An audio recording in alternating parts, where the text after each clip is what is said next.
What's up, everybody, and welcome back to Fireside Giants. I'm your host, Anthony Rivardo, and today I want to talk about the New York Giants running back committee, right? The Giants in the past with Saquon Barkley had one lead running back and then some backups behind him who rarely saw the field. But now, in the post Saquon Barkley era, they went ahead and signed Devin Singletary last offseason, drafted Tyrone Tracy Jr. in the fifth round. Tracy ended up becoming the starter 5 weeks into the season, but there still was a pretty healthy dosage of Singletary mixed in. And now going into the second season of Tyrone Tracy's career, he is the expected starter. But now alongside him, not only is there Singletary, but there's also Cam Scataboo, the fourth round pick that the Giants selected in this year's NFL draft.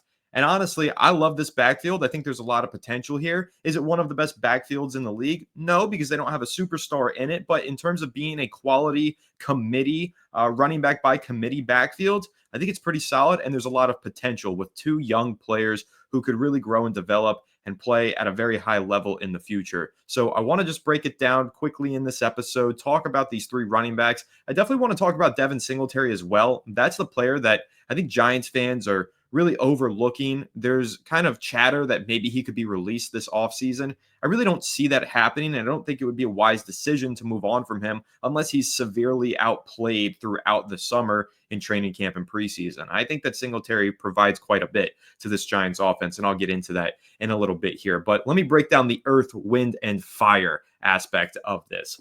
So Tyrone Tracy Jr., to me, I look at him as the wind, right? Because he's a one cut back, and when he gets going, he could take off. He really just makes one cut and then he's gone. You think about that play against the Pittsburgh Steelers on Monday Night Football last season. Just made one cut, burst through the hole, and all of a sudden he was on the way to the end zone, off to the races, touchdown New York Giants. Singletary, I think, is the earth. He's calm, he's steady. He's kind of your dependable veteran running back, but then that fire is Cam Scataboo. He is powerful, he is explosive, and he can punch you in the mouth. And I really like that the Giants do have three running backs with three different skill sets and three different strengths and weakness combos to really flesh out this committee in the backfield. And when I'm looking at Tyrone Tracy Jr. and the way that he performed last season, as a rookie, he went for over 1,000 all-purpose yards. He had 839 rushing yards and 5 touchdowns on the ground. That's on pace for 1,000 rushing yards had he made all 17 starts, but 839 yards through 12 starts is a pretty solid total. And he also added, of course, 284 receiving yards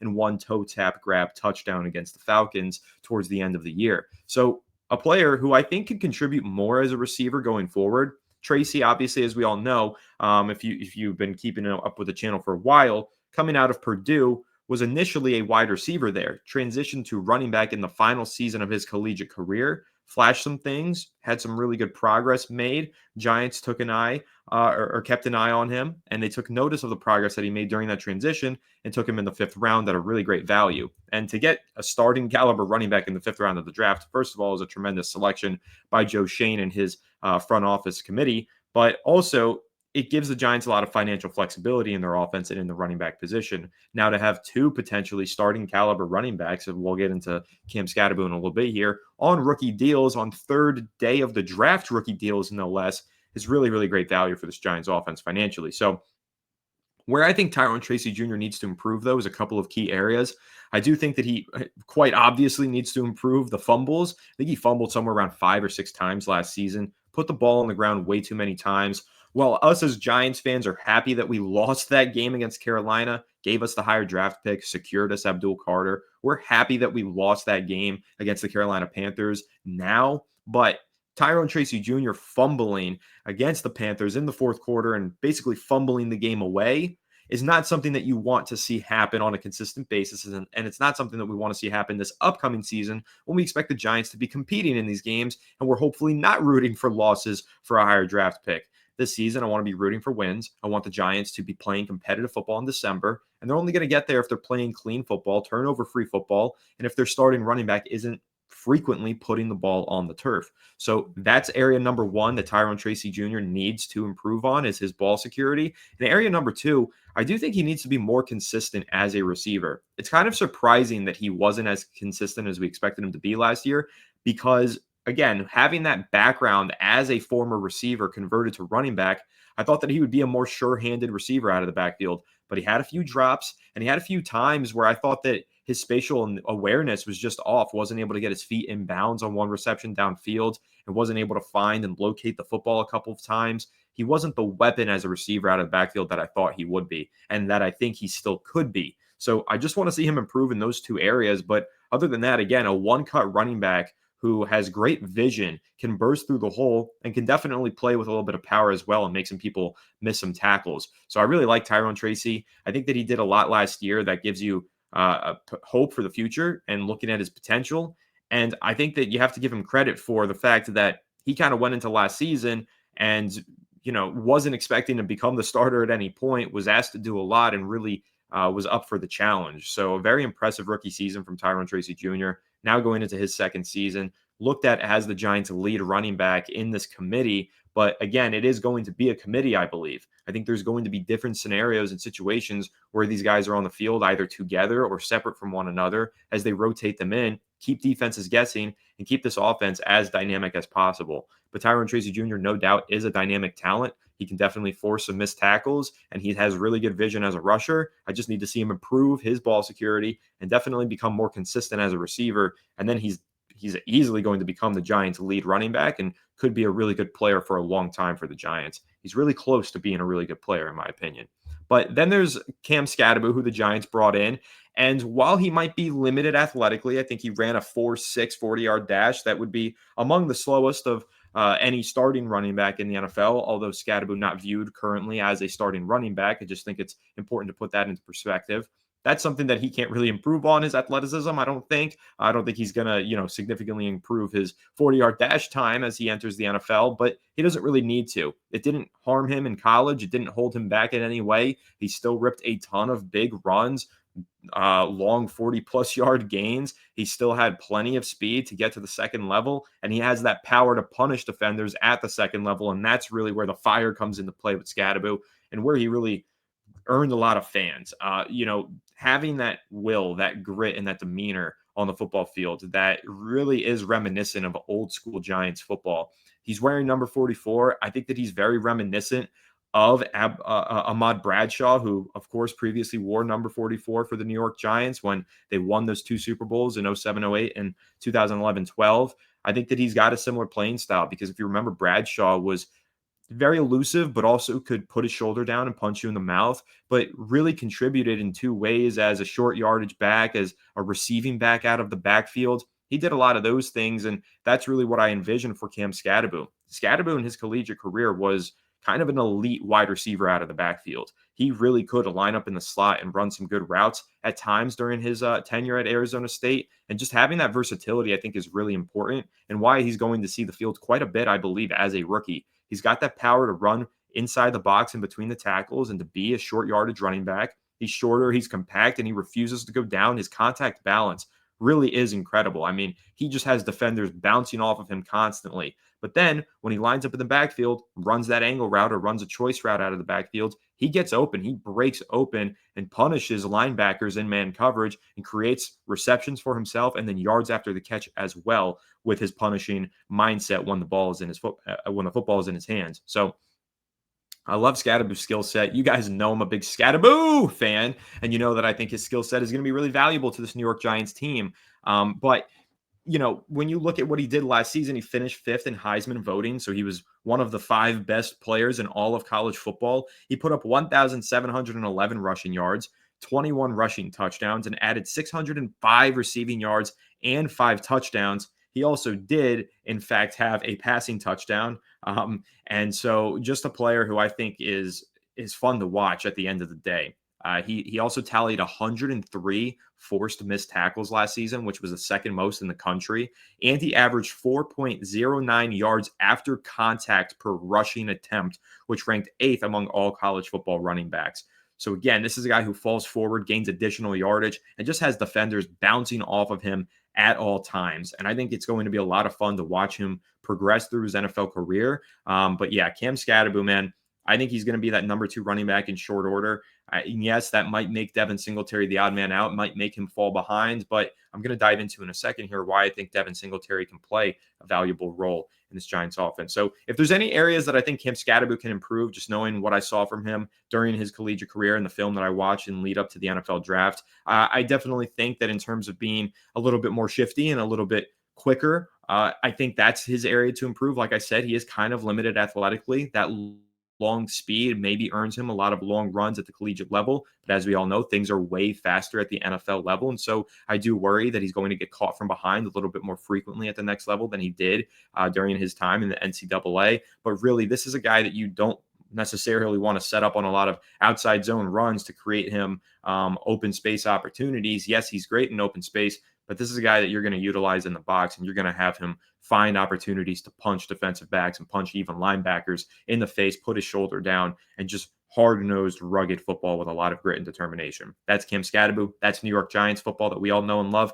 and that's why we're so excited to see Scataboo on this team, and why I'm so excited when we do those live game watch party live streams this season to watch him score a touchdown and to give you guys all a great big Scataboo! So I know you guys love it when I do that. So going to throw in a few of those in today's episode since we are talking about the man himself. But let me talk about Devin Singletary for a second. This is a player that I think a lot of Giants fans are overlooking and forgetting how good he was through the first 5 weeks of last season. He was the starter the first 5 weeks. The next 12 weeks, it went to Tyrone Tracy Jr. That happened because Singletary got hurt, was out of the lineup for a minute, and was kind of banged up when he returned to the lineup. So they went with the healthier hand in Tyrone Tracy Jr. But in terms of how well Singletary was playing before the injury, he had 221 yards and 2 touchdowns on 56 carries through 4 starts. He also added 10 receptions for 72 yards. And according to Pro Football Focus, he had 20 forced missed tackles through those 4 starts, which is really impressive. But in week 2 in particular, he forced 10 missed tackles, which was the most in the NFL. And so just looking at the way he was playing through the first few weeks, he definitely flashed an ability to be an explosive playmaker, to force missed tackles, and to pick up additional yardage with defenders around him. I thought that Singletary was really impressive through the first month of the season. Thought he had some really high moments. Of course, he had that rushing touchdown against the Commanders in week 2. And again, a bunch of forced missed tackles. I thought that he was fine as a receiver out of the backfield, though that's not his skill set, but just a steady and reliable veteran option for the New York Giants. Now, he did put the ball on the turf a few times last season. That's an area where he needs to improve. I think just generally speaking, the ball security needs to be better from the New York Giants backfield this season. Singletary and Tracy both struggled with that. And then, of course, Scataboo didn't really struggle with that at all in college, had a really good ball security, and I think that he's going to help out in that regard. But I do think that Singletary and Tracy need to make it a point of emphasis. No fumbles this year. Don't put the ball on the field. When we did have Saquon Barkley, that's one of the things that kind of went underappreciated for Giants fans with Barkley. Guy like never fumbles, never coughs up the ball, still with the Philadelphia Eagles, but definitely during his time with the Giants, I think you can count the amount of fumbles that he lost during his tenure with the Giants on one hand. Definitely on 2 hands, definitely less than 10. So just saying, Saquon's ball security was excellent, and I think that was really lost for the Giants offense last year as they coughed the ball up quite a bit and lost several fumbles. So Devin Singletary definitely needs to improve in that regard, and I just view him, though, as a veteran rusher who's still young. He's under 30 years old. The Giants signed him to a 3-year deal, if I'm not mistaken, and I think that going into year 2 of that contract with the Giants, his second season with the team, I don't think that the Giants should be in any rush to get him out of here. Now, they do have some other young running backs. Dante Turbo Miller did flash some things during preseason last year. He ran, I believe, a 4.27 40-yard dash and also put up a ton of bench reps. He's a physical freak of nature and had, again, some really good moments as a rusher in preseason last year for the Giants. But I think he's more of, as a former undrafted player, more of a developmental piece that you want to keep on the practice squad until he's ready and not force yourself to cut Devin Singletary to rush Turbo Miller onto the field. And then Eric Gray, I don't think he's flashed enough to really earn that roster spot ahead of Devin Singletary. I think that he's also had some ball security issues in the past, and he's just largely been ineffective during the regular season. Yes, he's had some standout moments in the preseason, but they just haven't translated to regular season football. So Eric Gray, in my opinion, would be the odd man out in that regard, and I would hold on to Devin Singletary. Now, I know that there are some salary cap relief ramifications for releasing Devin Singletary, but those will still be there next offseason if you want to move on from him then. I don't think that the Giants should be rushing to give such large workloads to either Tyrone Tracy Jr. in his second season or Cam Scataboo in his first season. Young players come with growing pains and they come with inconsistency. But veteran players who are experienced and have plenty of starts under their belt, they come with stability and consistency. And that's where I think Devin Singletary can provide a lot of value to this Giants offense and to this backfield. So I'm actually in favor of holding on to Singletary. Again, that could change. Let's see how he performs throughout training camp and preseason. Maybe Eric Gray bursts onto the scene and looks like a monster. Maybe Turbo Miller does that. Or maybe the Giants just feel like Devin Singletary doesn't have it anymore. Maybe he doesn't look good during the summer. Then, okay, maybe the Giants do move on from him. But where I stand right now, really love the potential of Tracy, really love the potential of Scataboo, but really love the stability and experience of Devin Singletary and would prefer to keep all three of these guys intact and create that earth, wind, and fire backfield for the New York Giants this upcoming season. I think that'll be a lot of fun. I think this committee backfield is going to be a really beneficial one for the Giants to possess. And I think it's going to create a more dynamic rushing attack for their offense and also even a more dynamic receiving attack as they have some pieces out of the backfield who can get involved in the passing game. Should be a much better Giants offensive season. I'm praying to God that it is. I don't want to watch another 16-point per game season. I need this offense to at least be average. And you know what? I think this backfield is good enough to get them there. Now it's just going to rely on the quarterback in the passing game and, of course, the play calling. Let's see who's calling the plays, whether that's going to be Dable or Kafka, and let's see how they execute. But it's going to be a fun one. I'm excited for the season, as you all know, and really excited to see these running backs take the field. Tyrone Tracy, Devin Singletary, and Cam Scataboo. But that's pretty much going to wrap this one up. Make sure you leave a like if you enjoyed. Subscribe to the channel if you're new. Ring the bell so you don't miss an episode. And comment your thoughts down below in the comment section. If you listen to Apple or Spotify, make sure to leave us a 5-star review. And go ahead and follow us on all of our social media channels at Fireside Giants. Without further ado, I'll catch you on the next one. Have a good one. And let's go New York Giants.